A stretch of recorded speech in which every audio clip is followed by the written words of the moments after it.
her story from North Carolina. My daughter said, "The best gift would be if you died." So, I canceled her wedding fund and flew first class to Italy. I still remember the flicker of candles that night, 72 of them trembling on a white cake that looked far too elegant for a woman no one really celebrated anymore. The restaurant was one of those polished places in downtown Asheville, all glass and brass and low jazz humming under the chatter. My daughter, Renee, had insisted on planning it. "You deserve something classy, Mom," she'd said on the phone. I should have heard the ice behind her voice. When I arrived, she barely looked up from her phone. Jonathan, her fiancé, greeted me with that tight smile men give when they're just checking a box of good manners. I sat quietly at the end of the table while waiters poured champagne. Renee wore a red dress too sharp for the occasion, laughing too loud at her own jokes. I watched her the way mothers do, half proud, half worried, until she rose from her chair and clinked her glass for attention. "All right, everyone," she said, her tone bright and mocking. "Let's toast to the woman of the hour.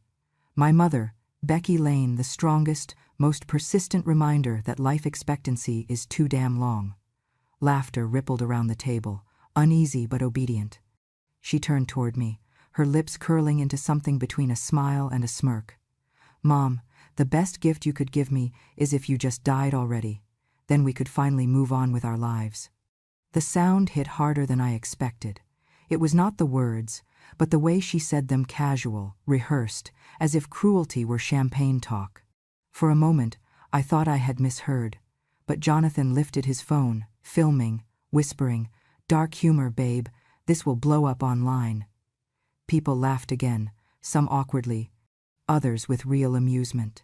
My hands trembled beneath the tablecloth. I could hear the faint hum of the ceiling fan, the clink of ice, my own pulse echoing in my ears. I forced a smile. "Then maybe that will be your gift someday." The laughter thinned. Renee rolled her eyes. "Relax, Mom. It's a joke. You always take everything so seriously." She sat down and resumed scrolling her phone as if she had not just gutted her own mother in public. I watched her tilt her glass toward Jonathan, whispering something that made him chuckle.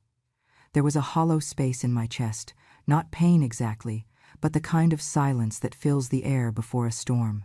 Around us, the restaurant carried on, waiters delivering plates, someone playing piano in the corner, a couple celebrating their anniversary with soft smiles. I wondered what they would think if they knew the old woman at the far table had just been told her death was a gift. If you feel justice deserves celebration, smash that hype button. Let us keep stories like this alive, echoing far, far away. Your support helps us bring understanding and love to those who deserve it. Thank you so much. Keep listening. After dinner, the staff brought out the bill. Renee was too busy posing for photos beside the dessert cart, her arm around Jonathan's waist. I quietly handed my card to the waiter. He looked surprised, whispering, "Ma'am, I thought it was covered by—" I shook my head. "It's fine." I signed the slip and tipped well. When I turned back, they were already leaving, laughing, the video of my humiliation probably uploading in real time. Outside, the night smelled of rain and smoke. Renee said to one of her friends in the parking lot, "She won't even remember it tomorrow. Old people forget fast." Her words carried in the wind like trash against pavement. I stood beside my car, holding the small gift bag she'd given me, a mug that said, "World's okayest mom." It was supposed to be funny, I suppose. I placed it on the passenger seat and stared at it until the label blurred. Then I started the engine and drove home in silence. The house felt too large, too tidy. Every photo on the wall told a story of a family that no longer existed. I sat in the kitchen, staring at the faint reflection of my face in the window. I thought about Edward, my late husband, and how steady his hands used to be when life got rough. He had once told me, during one of Renee's teenage storms, "Don't let your kindness be mistaken for weakness, Becky. The world will test it every chance it gets." I had spent my whole life trying to prove him wrong, that love could fix what pride broke. But that night, watching the reflection of candles still burning in my mind, I realized love, when thrown against greed and vanity, turns invisible. It was then I understood that I was done being invisible. The rain started outside, tapping gently against the window pane. Somewhere between the sound and the silence, I whispered to myself, "All right, Edward, let's see if I can still surprise them." That was the night I decided to give my daughter exactly what she wished for, not my death, but my disappearance. The house was too quiet that morning, the kind of quiet that presses against your skin. 40 years of memories hummed in the walls, but none of them belonged to me anymore. Renee's car was in the driveway, Jonathan's briefcase on the counter. They had moved in to take care of me, as they told the neighbors, but I knew what it really meant. It meant control, disguised as kindness. Sometimes I stood at the top of the stairs, listening to them talk downstairs. "We can't keep living like this," Renee would say. "That house could get us $500,000 easy if we just convince her it's too big." Jonathan would hum in agreement.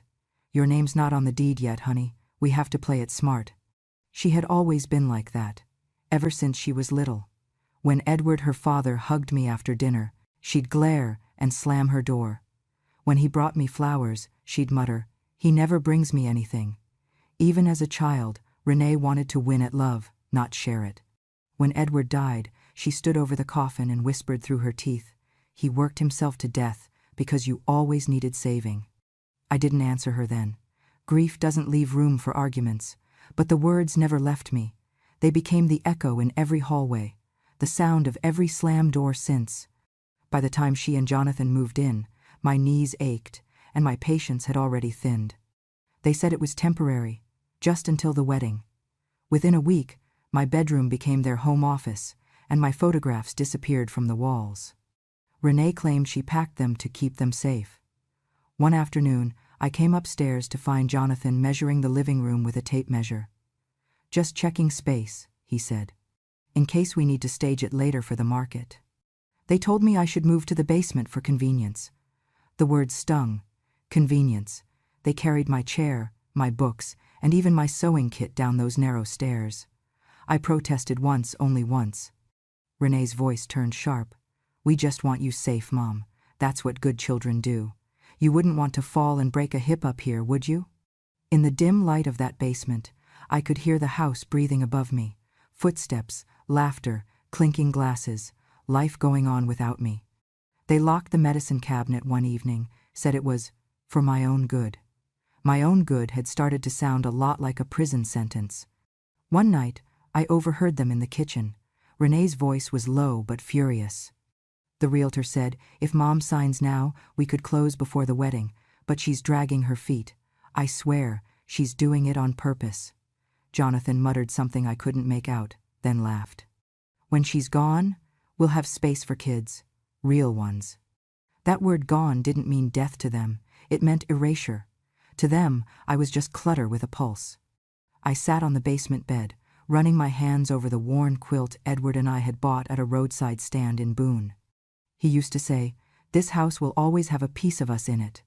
I wondered what piece of me would remain when they sold it. The cracks in the stair, the faint smell of lavender from the linen closet, the stubborn woman buried in the deed. The next morning, Renee knocked on the basement door, smiling that sweet venom smile. "Morning, Mom. Jonathan and I are heading out to meet the realtor. Try not to go upstairs, okay? We're cleaning for photos." I nodded, watching the door close. The sound of her heels faded, but the silence that followed was heavier than before. I looked around the room that used to be a pantry and whispered, "I built this house, Renee, brick by brick with your father. You didn't inherit it, you moved into it." I walked to the small filing cabinet in the corner, the one they hadn't bothered to open. Inside, wrapped in brown paper, was the original deed. Owner, Rebecca and Edward Lane, joint tenancy. My name, clear as sunlight. I smiled for the first time in weeks. For years, I had believed that patience was love, that forgiveness was strength. But as I held that paper, something shifted inside me. I realized love without respect is just submission, and patience without action is surrender. I slid the deed into my purse, closed the cabinet, and turned off the basement light. Upstairs, through the window, the "For Sale" sign leaned against the porch railing. I laughed softly. "Not yet," I whispered, "not by your hands." By the time Renee came home that evening, the sign was gone. She ran to the porch, shouting, "Mom, what did you do?" I didn't answer. I was sitting at the kitchen table with a pen and a notebook, writing down names and numbers from memory lawyers, bankers, the people Edward once trusted. For the first time in months, I felt awake. When she stomped back inside, furious, she hissed, "You think you can stop me?" I looked her straight in the eye and said calmly, "No, sweetheart, I think I just started." The morning I walked into Asheville First Trust, the air smelled like polished wood and quiet money. The teller, a young man with bright hair and careful politeness, greeted me with a smile that didn't quite reach his eyes. I told him I needed to make a transfer, something small on paper, but enormous in meaning. The account was under the name Renee Lane Wedding Fund. My late husband Edward had created it years ago, believing every daughter deserves to start her marriage with something beautiful. I once believed that too, but I had learned, painfully, that beauty means nothing when the heart behind it is rotten. The teller asked for my ID and documents. I handed them over, hands steady. He typed for a while, then looked up. "And what would you like the new account to be called, Mrs. Lane?" I took a deep breath and said, "Becky Lane Medical and Travel Fund." He nodded, hesitated, then asked, "May I ask the reason for the conversion?" I met his gaze and answered quietly, "Because the person it was meant for no longer needs love. She only wants inheritance." His fingers paused on the keyboard, and for a second, the room fell still. Then he nodded, almost respectfully. "Understood, ma'am." He disappeared for a few minutes, then returned with papers to sign. I signed slowly, savoring the deliberate movement of the pen. Every stroke felt like reclaiming air that had been stolen from my lungs. When he stamped the final page, he said, "Everything's in your name now, Mrs. Lane, legally and irrevocably." I smiled. That's one of my favorite words, irrevocably. Walking out of the bank, I could feel Edward beside me somehow, whispering that same calm strength he always carried. "You built it, Becky. You can rebuild it again." At home, I packed lightly. I didn't need much: my passport, one dress, and the small wooden box that held Edward's old watch and a photo from our honeymoon. I placed an envelope on the kitchen table. Inside it was a note, written in my neatest hand. "You wanted me gone." I listened. 2 days later, while my plane was already in the sky, Renee stormed into the very same bank, veil of entitlement wrapped around her like perfume. "Hi," she chirped, tapping the counter. "I need to transfer from the Renee Lane Wedding Fund. My wedding planner's waiting for confirmation." The same teller blinked at her. "I'm sorry, miss, but that account has been closed by the trustee." She frowned, confused. "Closed? What are you talking about?" It was legally converted to another fund. The primary trustee was Mrs. Rebecca Lane. Renee's face drained of color. Her voice rose, brittle and sharp. "That senile woman stole my money." People in line turned to stare. The teller, bless him, didn't flinch. Mrs. Lane acted within her rights. She was the sole trustee. Renee slammed her hand on the counter, shaking. "You don't understand. She's insane. She's old." He just repeated, gently but firmly, "The account was hers to manage, ma'am." Her voice cracked into something raw and childish. "But it was mine. It was supposed to be mine." When she came home that evening, the house was silent. No faint hum of the kettle, no scent of cinnamon tea, no soft radio playing old Sinatra. Just silence, heavy and accusing. She tore through the rooms, calling my name like it was an insult. "Mom, where the hell are you?" Her heels echoed across the hardwood floor. Then she noticed the envelope still on the table, my handwriting looping across the paper. She opened it, read the single line, and froze. Her hand trembled as she looked around. The family photos were gone from the walls. The jewelry box was empty. The basement door hung open. She ran to my room, yanked open the closet. Inside, she found a small velvet box left on the top shelf. Inside it was an old photograph of Edward, smiling at me under Italian sunlight, and 2 faded boarding passes marked Rome, Leonardo da Vinci Airport.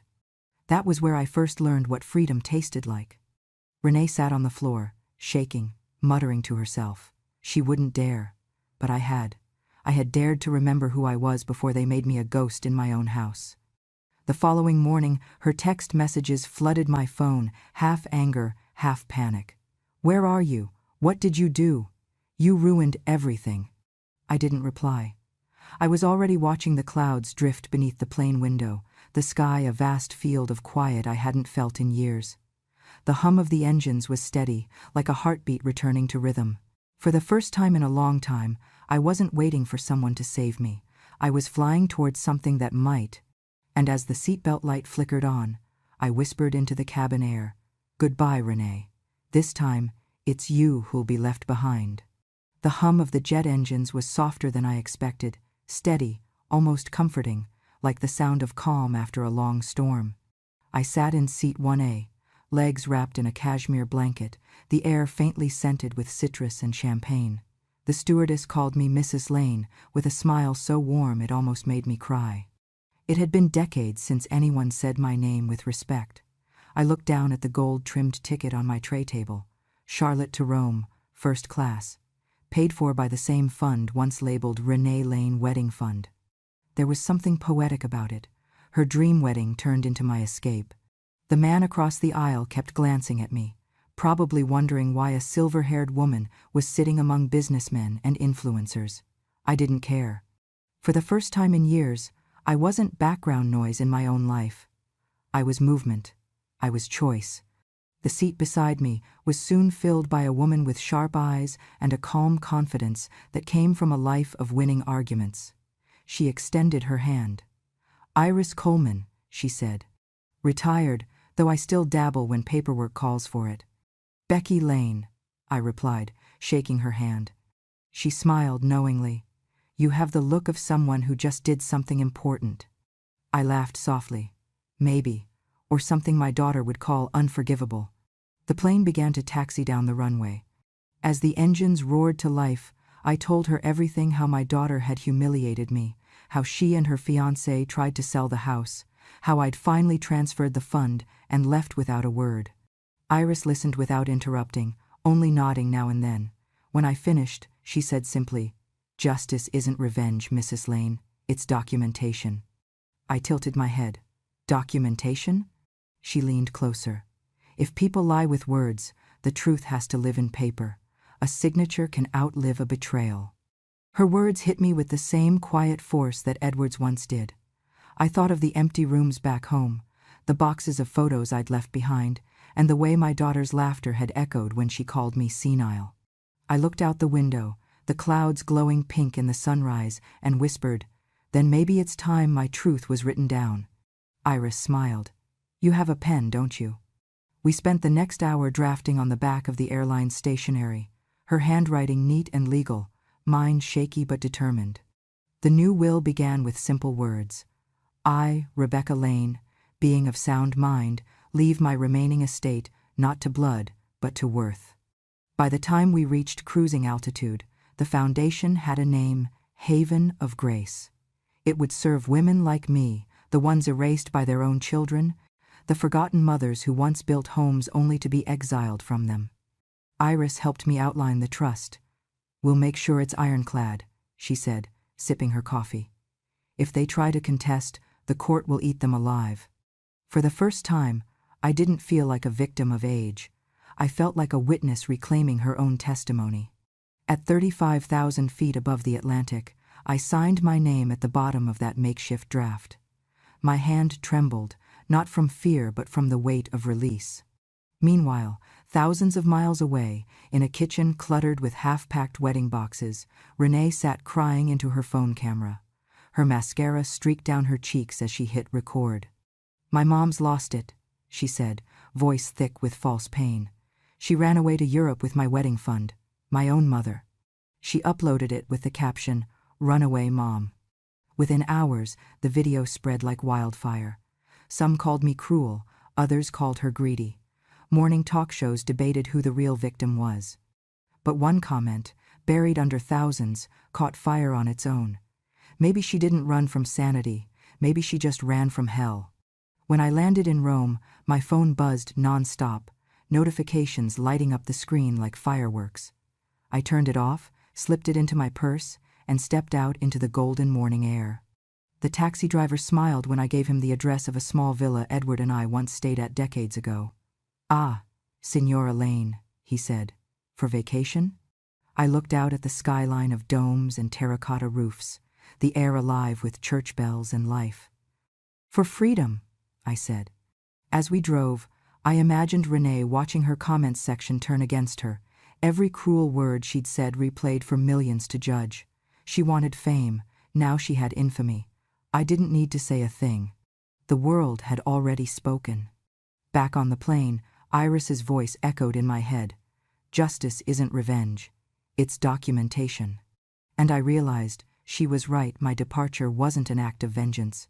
It was a signature on a life I had finally reclaimed. That night, as I unpacked in my quiet Roman room, I poured a glass of red wine, raised it toward the open window, and whispered to the stars, "To new beginnings, signed and sealed." Outside, the city hummed softly below, and somewhere across the ocean, my name trended not as a scandal, but as a symbol. The first headline appeared on a Tuesday morning. "Bride to be caught, faking her mother's signature for cash." I was in Rome, drinking espresso on a balcony overlooking the piazza, when Iris forwarded me the article. The photo beneath the headline showed Renee leaving the bank in tears, her face half hidden behind oversized sunglasses. The irony was poetic. The same daughter who once mocked me for not knowing how to use online banking was now trending for attempted financial fraud. It had started small, Iris explained over the phone.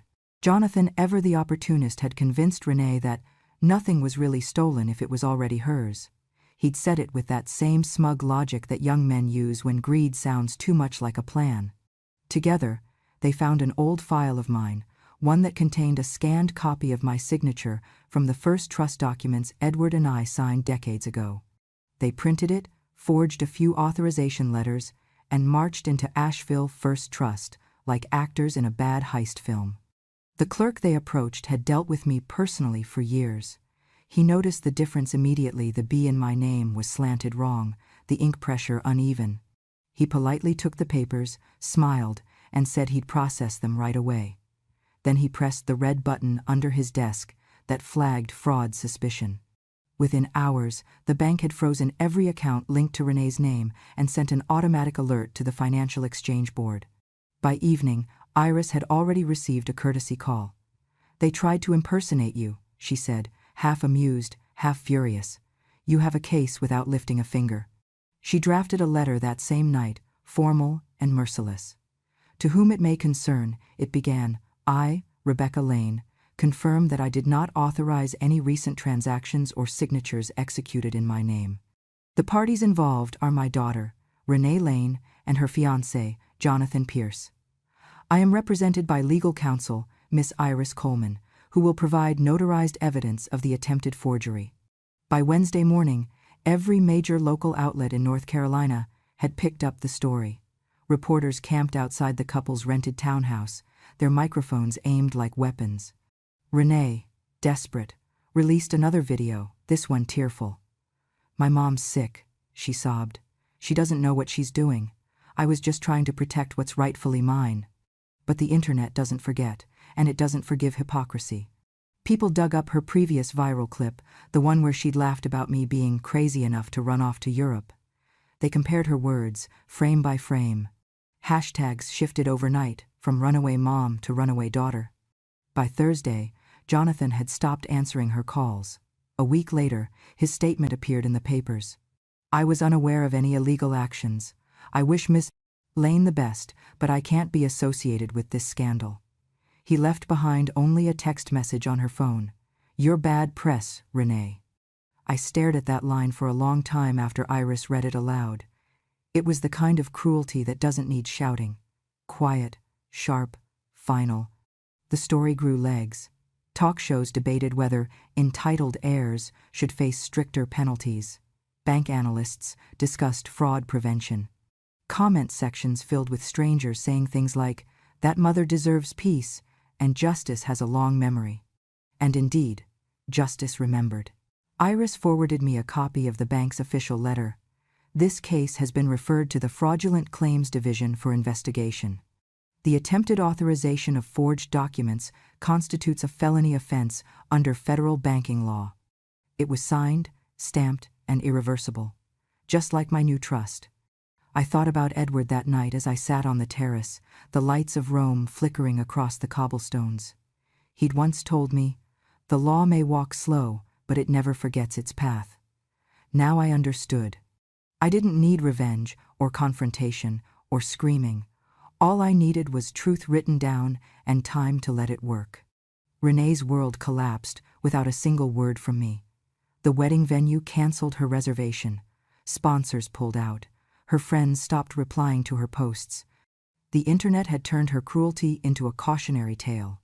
Back in North Carolina, the evening news showed her walking into the courthouse, face pale, lips trembling, surrounded by reporters shouting questions she couldn't answer. I turned off the TV before the verdict. I didn't need to hear it. The outcome had already been written in her own handwriting, the one she'd tried so hard to fake. I looked over at Iris, who had joined me for dinner that evening. "Do you ever think justice takes too long?" I asked. She poured herself another glass of wine and smiled. "Sometimes, but it always arrives on time for those patient enough to wait." And as the city bells rang across the rooftops, I realized something simple and profound. The universe doesn't always punish cruelty with thunder. Sometimes it uses paperwork, patience, and a single, perfect signature. The courtroom in Buncombe County felt colder than it should have, even with sunlight spilling through the tall windows. Maybe it was the marble floors or the silence that always comes before judgment. The benches were full reporters, curious locals, even a few faces I didn't recognize. Everyone wanted to see the wedding fund scandal woman in person. Renee sat at the defense table, her hair tied up, her expression fragile in that deliberate way people perform regret. She wore beige, the color of caution. Her attorney whispered something into her ear, but she didn't seem to hear. Jonathan wasn't there. He'd already run, leaving her to clean up the mess they'd made together. When the bailiff called the room to order, the sound of the gavel echoed like a heartbeat through the chamber. Court is now in session. The state of North Carolina versus Renee Lane, charged with identity fraud and breach of trust. Iris sat beside me, her notes perfectly aligned, her calm unshaken. "Just breathe," she murmured. "This isn't about revenge, it's about record." The judge, a woman in her 50s with sharp eyes and silver hair, pulled back tight. "Read through the charges slowly, clearly." Each word landed like a weight on the air. "Forgery, falsified authorization, and attempted withdrawal of assets under fraudulent pretenses," she said. "All committed against the plaintiff, Rebecca Lane, her own mother." The reporters scribbled furiously. The microphones hummed. Renee's attorney stood, his voice coated in false courtesy. "Your Honor, my client was emotionally distressed. She believed her mother's mental state had declined and acted out of confusion, not malice." The judge raised an eyebrow. "Confusion doesn't usually involve printing forged signatures, does it, counselor?" He faltered. It was a moment of weakness. 2 forged documents, 1 wire transfer attempt, and 1 false identity verification? She interrupted. "That's a long moment." A few people chuckled quietly in the back row. Renee's jaw clenched. Then the judge turned to me. "Mrs. Lane, do you wish to make a statement?" I stood, steady though my knees protested. "Yes, Your Honor." The courtroom went still. My voice came out soft but firm. "I don't wish her harm. I only wish she'd remembered that parenthood is love, not debt. We give because we want to, not because we owe. And when love becomes a transaction, the whole family goes bankrupt." Renee suddenly slammed her hand on the table, eyes wet, voice shaking. "She's my mother. She owes me everything, every chance, every dollar, every sacrifice she made. It was for me. I'm her blood." The room went silent again, but this time it was heavy. The judge looked at her for a long moment, then asked quietly, "Do you believe love comes with a receipt, Miss Lane?" Renee's lips trembled, but no words came. The judge sighed. "Miss Lane, the court understands the pain of family conflict, but betrayal wrapped in entitlement is still betrayal, and the law does not bow to inheritance fantasies."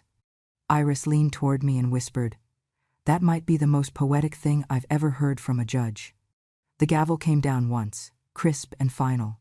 The court sentences the defendant to financial penalties equivalent to the attempted fraud amount, probation under fiscal supervision, and permanent revocation of her investor status within the state of North Carolina.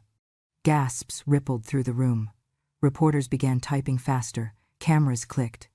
Renee covered her face with her hands, sobbing not from remorse, I suspected, but from the public unraveling of her pride. The lawyer tried to comfort her, but she shrugged him off. The judge turned to me again. "Mrs. Lane, you've conducted yourself with remarkable dignity throughout this process. I hope today brings you peace." I nodded gently. "Peace doesn't need a courtroom, Your Honor, but it helps when truth has witnesses." The judge smiled faintly. "That it does." When the gavel struck for the last time, the case was closed. Outside, the courthouse steps were lined with journalists. I didn't stop for interviews, but I couldn't help overhearing one headline shouted above the noise: "The classy grandma who outsmarted greed." It was strange hearing myself described that way, classy, like it was a shield I'd polished to survive all this. Maybe it was. As I walked to the car, Iris held the door open for me. "How does it feel?" she asked. I thought for a moment, like I finally stopped apologizing for surviving. We drove past the courthouse, and I caught a glimpse of Renee standing alone at the top of the steps, reporters crowding around her. The same woman who once told me I'd die forgotten was now being remembered for all the wrong reasons. I didn't smile. I didn't gloat. I just whispered to myself, justice doesn't always roar. Sometimes it just signs its name neatly at the bottom of the page. And as the car pulled away under the Carolina sun, I felt something I hadn't felt in years. Quiet dignity, unshakable and earned. The streets of Florence glowed like old gold that morning, soft and forgiving, as if the city itself understood rebirth. My little house stood on the edge of Via dei Bardi, 2 rooms, 1 courtyard, and a view of the Arno that changed color with the hours. I'd bought it with what was left after closing my accounts in North Carolina. The neighbors thought I was a retired librarian. Maybe in a way, I was archiving stories, collecting what the world tried to throw away. The brass plaque beside the door read, "Haven of Grace, per le donne dimenticate," for forgotten women. It was Iris's idea to translate it into Italian. "Makes it sound timeless," she'd said. And maybe it was. Every Sunday, I hosted what the locals started calling Sunday tea. There were no formal invitations, no sign-up sheets. Women simply showed up, sometimes 3, sometimes 10, carrying more pain than luggage. Some were widows, some divorced, others simply erased by their own children. They came for tea, but mostly for listening. That afternoon, the table was full. The air smelled of lemon biscuits and lavender soap. The women spoke in low tones, their stories weaving like threads of the same fabric. A daughter who sold her mother's house, a son who borrowed and never returned, a niece who forged a will. I didn't interrupt. I let silence do the healing. It always knows where to touch first. After a while, one of the younger visitors, a girl named Sophia, looked up from her cup. She was barely 30, with dark eyes too old for her age. "Mrs. Lane," she asked softly in accented English, "why do you help strangers?" The question hung there, simple and sharp. I smiled, feeling the warmth of the tea seep into my palms. "Because I know how it feels when your own forget you." The room went quiet for a heartbeat. Then one of the older women, Luciana, who had lost her home to her son's gambling debts, reached across the table and took my hand. "Then we remember each other," she said. I nodded. "That's the idea." Outside, the bells of Santa Croce began to ring, deep and slow, each note carrying through the narrow streets like a promise. Later, after everyone had left, I stood by the window, with the last cup of tea still warm in my hands. Across the street, an elderly man was teaching a little boy how to toss breadcrumbs to pigeons. The child laughed, pure and careless. The man smiled with the kind of love that didn't need forgiveness. I pressed my palm against the cool glass. My hand looked older now, thin skin, pale veins, lines carved like the roads I'd walked to get here. But the reflection in the glass wasn't sad, just still. Behind me, the walls of Haven of Grace were lined with framed letters, thank you notes from women who'd rebuilt their lives, signed deeds, reopened bank accounts, or simply found the courage to move forward. Some had scrawled in shaky handwriting, "You helped me believe I wasn't crazy." Others wrote, "You made me feel seen." I'd stopped counting how many had come. It didn't matter. What mattered was that every week, laughter replaced tears a little faster. That evening, Iris called from the States. "Your little project is making headlines again," she said. "They're calling you the Grandma of Grace. CNN wants an interview." I laughed softly. "Tell them the only interview they'll get is if they show up for Sunday tea." She chuckled. "I'll pass that along." After we hung up, I walked out into the courtyard. The sun was dipping low, painting everything in amber. The wind carried the faint smell of jasmine. I closed my eyes and thought of Edward, how he used to hum while fixing the fence, how his hands always smelled faintly of cedar and coffee. "You were right, love," I whispered. "Wealth isn't what you keep. It's what you give away without losing anything." The light shifted, brushing my face through the vines. Somewhere in the distance, a violin played, a street musician maybe, or just the city itself humming a lullaby. And as the last ray of light touched my wrinkled hands, I realized healing doesn't erase the past, it simply teaches it how to rest. The lights in the studio gleamed like sunrise against polished glass. I could see my reflection in the camera lens, older, softer, but no longer small. The producer counted down from 5, and before I knew it, the red light blinked on. I was live on Good Morning America. The host smiled at me the way people do when they're both curious and cautious. "Mrs. Lane," she began, her voice practiced yet warm, "your story touched millions. The video of your daughter's words, 'The best gift would be if you died,' broke the internet. What went through your mind in that moment?" The studio went quiet. Even the crew behind the cameras stilled. I leaned forward, my fingers folded in my lap. "Honestly," I said, "that I'd rather be laughed at once than live as someone's joke forever." A ripple of murmurs spread through the audience. The host blinked, then nodded slowly. "That's powerful. And yet, you seem peaceful now." I smiled faintly. "Because I stopped fighting for an apology from people who confuse inheritance with love. You can't change how someone sees you, but you can change what you give your heart to." She leaned in. "And now you've founded Haven of Grace in Florence, a refuge for women betrayed by their own families? That's extraordinary." "It's ordinary kindness," I said. "We just forget how powerful it can be when we give it a home." The applause that followed was soft but honest, the kind that fills a room without drowning it. Somewhere in the back row, I caught the eye of a young woman, tears on her cheeks. I wondered if she saw her own story reflected in mine. When the segment ended, the host squeezed my hand. "Thank you for reminding us that dignity doesn't age." Afterward, in the dressing room, I sat for a moment under the bright mirrors. My reflection looked tired, yes, but the kind of tired that comes after finishing something worth doing. A producer knocked gently and said, "Your car's waiting, Mrs. Lane." "Not a car," I said, smiling. "A plane." By evening, I was back at JFK Airport. The world outside the windows was a blur of moving lights and whispered announcements. As I handed my boarding pass to the attendant, she glanced at the destination. "First class to Rome, ma'am," she said with a grin. "Traveling alone?" "Not really," I replied, fastening my coat. "My dignity's coming with me." She laughed, genuine and bright. "Best travel companion I've heard of." On the plane, I settled into my seat, the hum of engines steady beneath me. A glass of champagne shimmered under the reading light. Outside, the runway stretched like a promise waiting to take shape. As the plane lifted off, the lights of New York shrank below, tiny, glittering, and far away. I thought about all that had happened, the betrayal, the humiliation, the quiet justice that followed. And then I thought of the women in Florence, the way they smiled again after months of shame. Healing wasn't just about starting over, it was about reclaiming what had never truly been lost. The stewardess passed by, asking softly if I needed anything. I shook my head. "No, thank you. I have everything I need." She smiled, moving on, and I looked out the window once more. The clouds drifted beneath us like silk. Somewhere down there, Renee was probably still searching for the next thing to blame. But I didn't wish her harm. I wished her understanding, though I knew some lessons only come when the noise runs out. I reached into my bag and pulled out a small envelope addressed in my handwriting.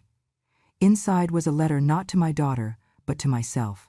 I had written it the night before my birthday in Florence. You are not defined by who left, but by who stayed true. You kept your name, your grace, and your peace. That is your inheritance. I smiled, folded it back, and tucked it beside my passport. The plane dipped slightly, catching the sun at the perfect angle. The whole cabin glowed gold. Somewhere between sky and earth, I whispered the final truth out loud, my voice barely louder than the hum of the engines. They wished for my death. I gave them a life worth remembering. And that, dear listeners, was the story of Becky Lane, the woman who turned heartbreak into heritage and built a home for those the world forgot.